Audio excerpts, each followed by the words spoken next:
Hi everyone, welcome. So this week I thought I would talk to you a little bit about my favorite watercolor. I have been using my sketchbooks for quite some time now, and I would say especially over the past couple of years, especially after going out in the field so much, I've actually made a decision about who my favorite watercolor manufacturer is, and I'm going to tell you why. I have definitely noticed the differences throughout this exploratory period of being inside my sketchbooks so much and utilizing different types of qualities of watercolors. And yeah, I pretty much made a full, wholehearted decision of who I love the best. But before we start, I want to take a second and talk to you. I've noticed that more and more people are not taking the time to like and make a comment about videos. And I want to tell you how important that is, not for just for me, but for anybody else that might be someone that you get some creative inspiration from here on YouTube. So your engagement on this channel, everything that you do here, helps the algorithm know that you're interested in this channel, and that effort lets other people know that this channel is worth watching. And so if you like this channel and if you're getting something from my little videos, I appreciate your engagement and you're taking the time to do those things for me. All right, guys, let's move on to the video. So I'll tell you that I feel that where I really started understanding a difference in watercolors was actually in my field journal. And I'll tell you why. Because when I first started this book, it was just done for my own pleasure. And it still is my own pleasure. You'll see how much I've gotten done now. It's quite a bit since I started this journal, this specific journal back in 2020. That's the first page I ever did in this journal. And the watercolors looked pretty good here, and I can't remember what I used in here, but what I know is that when I went out in the field, I was using some of the cheapest stuff that I had, and I could tell how, I don't know, how bad the colors were, especially here, how light the colors were on that page. And I really didn't care that much about the quality of the watercolors.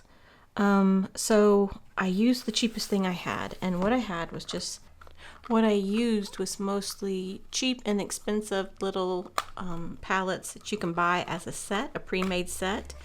And this is a Winsor & Newton palette. You can see it's still pretty messy, and to be honest with you, this is kind of like embarrassing. I couldn't tell you the last time I used these. And I've got another really inexpensive, cheap set that I keep at my office so that when I get a whim, I can do a watercolor in my sketchbook at work during lunch. And the quality of these are very, very cheap because they're very inexpensive paints. And it's really just more for your beginner or for children, these little watercolor sets. And I'm not sure if you can even buy this particular one, but they have variations that are still available. But now I only buy individual tubes, and I started telling the difference when I started doing that. Now, mostly when I go out into the field, I use this little blue palette now, and because it's just like a nice little cute set, and believe it or not, I just cleaned this thing, and it's already messy again from last weekend's use. But they're really beautiful paints. But it's a beautiful little palette. It's my actually favorite palette to go to. So I'm very, very happy with this palette. But for the most part, all I typically use is this Daniel Smith, Schmincke's Horadam Aquarella, Winsor & Newton, and Ingram. These are all my brands that I have in the tube. And you'll see I have several of these little boxes that I got over at Hobby Lobby, and I keep them stored at. And that's where they're stored with all my favorite colors.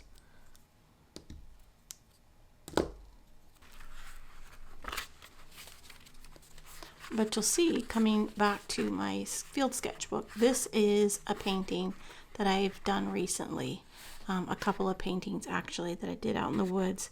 And the colors are so much more vibrant than this old painting that I did back in, let's see, 2021 with my cheap Winsor & Newton watercolor set. So it was really obvious to me when I started realizing how different the quality was. But I think you can see how much more pigment, real pigment, is in these higher quality colors versus my old painting that I did with my inexpensive cheap Winsor & Newton set.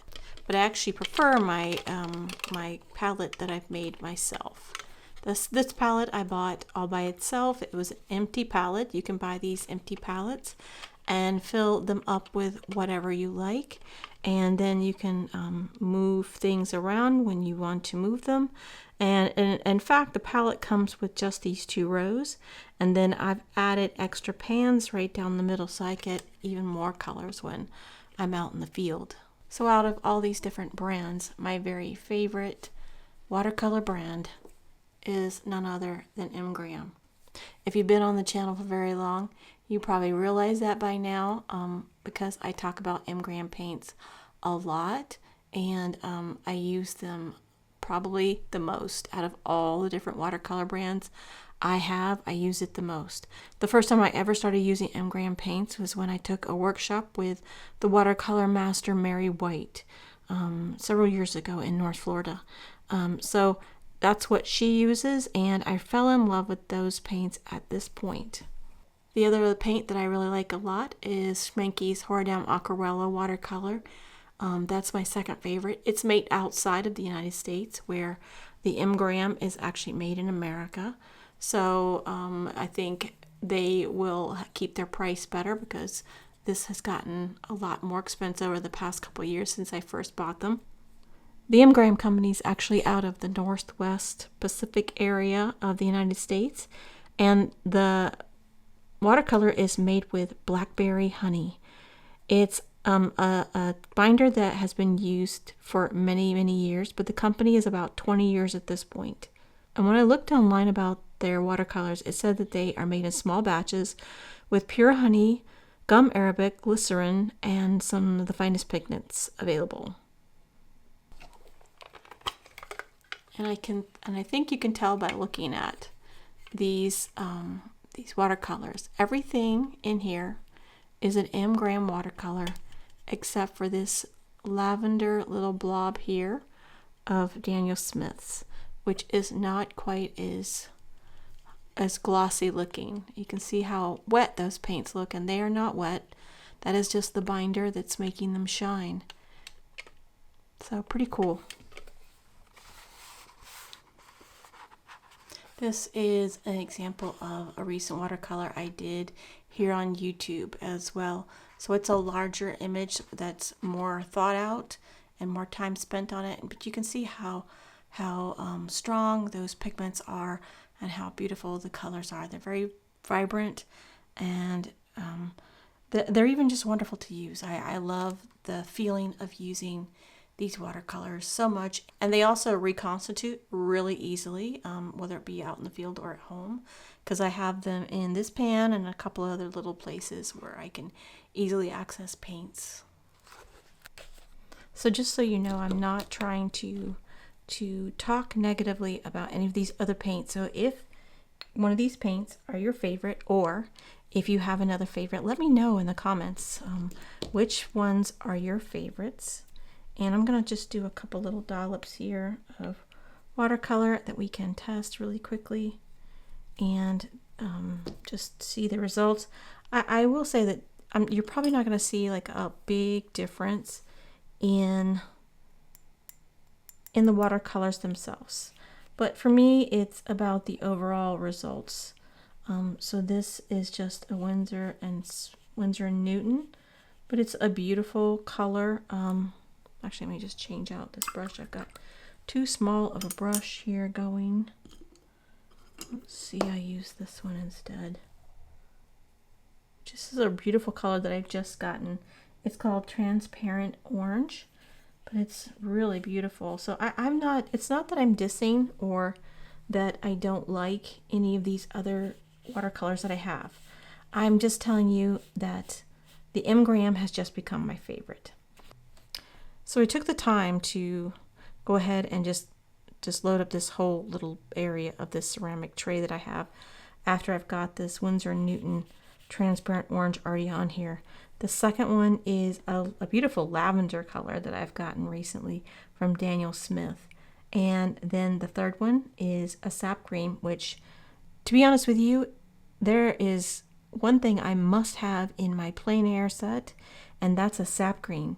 And that doesn't matter whether it's oil or whatever, sap green is very, very necessary. It's the quickest way to get the right level of green, the right color of green that I need out in the field.